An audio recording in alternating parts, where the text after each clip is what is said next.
Jauh sebelum para ilmuwan modern menemukan teori tentang matahari yang mengelilingi lubang hitam supermasif di pusat galaksi atau yang kita kenal dengan nama Sagittariusa, ternyata Rasulullah Shallallahu Alaihi Wasallam telah menyampaikan bahwa matahari tidak diam di tempatnya. Beliau menggambarkan bahwa matahari seolah-olah berlari dalam sebuah lingkaran kolosal, sebuah orbit antar bintang yang sangat besar.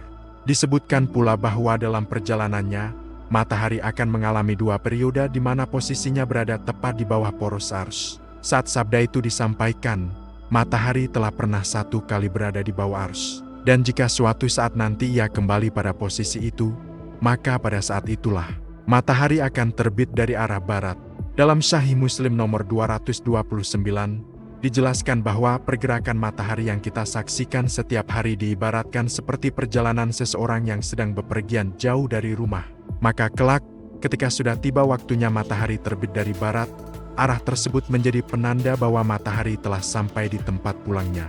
Dan ketika ia telah mencapai tujuan akhirnya, Allah memerintahkannya untuk terbit dari tempat ia terbenam, yaitu dari arah barat. Fenomena ini bukanlah akhir dari segalanya, melainkan sebuah tanda besar bahwa pintu pertobatan telah ditutup selamanya. Iman seseorang tidak akan lagi diterima setelah peristiwa ini terjadi. Ini adalah momen peralihan menuju fase akhir zaman yang sesungguhnya. Lalu, bagaimana sains memandang kemungkinan ini? Salah satu teori yang paling sering dibicarakan adalah jika bumi tiba-tiba berhenti berputar, lalu berbalik arah rotasi. Secara logika sederhana, ini memang akan membuat matahari tampak terbit dari barat. Namun, teori ini dianggap mustahil secara ilmiah dan juga tidak sepenuhnya selaras dengan narasi hadis. Mengapa? Sebab, jika matahari terbit dari barat diartikan sebagai bumi yang berhenti dan mengubah arah putarannya, maka kiamat akan terjadi seketika itu juga. Seluruh siklus kehidupan akan hancur dalam sekejap. Menurut para ilmuwan, skenario ini akan menjadi bencana total. Bayangkan, bumi berotasi dengan kecepatan lebih dari 1.600 km per jam di Khatulistiwa. Jika rotasi ini berhenti mendadak, hukum kelembaman akan mengambil alih. Seluruh benda di permukaannya, mulai dari lautan, bangunan, hingga manusia, akan terlempar dengan kecepatan supersonik ke arah timur. Kita semua akan terlempar ribuan kilometer ke belahan bumi lain hanya dalam waktu kurang dari 1 jam. Atmosfer pun akan terus bergerak, menciptakan angin super badai yang menghancurkan apapun yang tersisa. Ini bukan lagi sekadar tanda kiamat, melainkan kiamat itu sendiri yang terjadi dalam sekejap. Ada teori lain dari dunia sains yang mungkin sedikit lebih masuk akal, yaitu pembalikan medan magnet bumi. Ini bukanlah hal baru. Catatan geologi menunjukkan bahwa fenomena ini sudah terjadi ratusan kali dalam sejarah planet kita, dan bukan sesuatu yang aneh.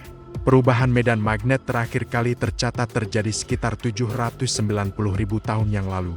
Para ilmuwan bahkan memperkirakan bahwa kita mungkin sedang menuju pembalikan berikutnya, meskipun prosesnya bisa memakan waktu ribuan tahun lagi untuk selesai sepenuhnya. Dampak utamanya adalah melemahnya perisai magnetik bumi, yang membuat kita lebih rentan terhadap radiasi kosmik dan sinar ultraviolet berbahaya dari matahari. Namun, penting untuk dicatat, peristiwa ini tidak akan sampai mengubah arah rotasi bumi. Matahari akan tetap terbit dari timur. Bagaimana jika ada sesuatu dari luar angkasa yang menabrak bumi? Teori lain menyebutkan bahwa arah rotasi bumi bisa saja berubah jika planet kita dihantam oleh sebuah asteroid berukuran sangat besar. Ini dikenal sebagai teori tumbukan raksasa atau Giant Impact Hypothesis. Namun, teori ini pun kembali bertentangan dengan esensi hadis yang menyebutnya sebagai sebuah tanda. Menurut para ilmuwan, untuk mampu mengubah arah rotasi bumi secara ekstrem, kita membutuhkan benda langit seukuran planet Mars yang menabrak bumi. Jika itu benar-benar terjadi, dampaknya akan sangat dahsyat. Bumi akan mengalami kehancuran total pada saat yang bersamaan. Sekali lagi, ini adalah skenario kiamat instan, bukan sebuah tanda yang mendahuluinya. Di antara berbagai spekulasi ilmiah, ada satu teori kosmologi yang cukup menarik dan mungkin lebih selaras dengan gambaran kembalinya matahari. Teori ini dikenal sebagai Big Crana atau runtuhan besar. Teori ini menyatakan bahwa pengembangan alam semesta yang saat ini terjadi suatu hari nanti akan berhenti karena gaya gravitasi totalnya. Setelah mencapai titik ekspansi maksimum, alam semesta akan mulai menyusut kembali ke titik awalnya. Seperti film yang diputar mundur. Ketika alam semesta mulai menyusut, semua benda langit, termasuk matahari kita, bisa saja kembali ke posisi asalnya. Dalam fase penyusutan ini, matahari akan kembali mengikuti hukum fisika yang mungkin berbeda, termasuk arah pergerakannya di langit kita. Dan mungkin, di momen inilah, di tengah alam semesta yang sedang pulang, matahari benar-benar akan terbit dari barat, sebagai penanda bahwa perjalanan kosmik ini telah mencapai babak akhirnya. Semua teori ini, baik dari sudut pandang spiritual maupun ilmiah, pada akhirnya membawa kita pada satu kesimpulan yang sederhana bahwa alam semesta ini tidaklah statis. Ia terus bergerak sesuai dengan ketetapannya yang maha agung. Setiap benda di langit memiliki jalannya sendiri, orbitnya sendiri, menuju sebuah tempat kembali yang telah ditentukan sejak awal penciptaan.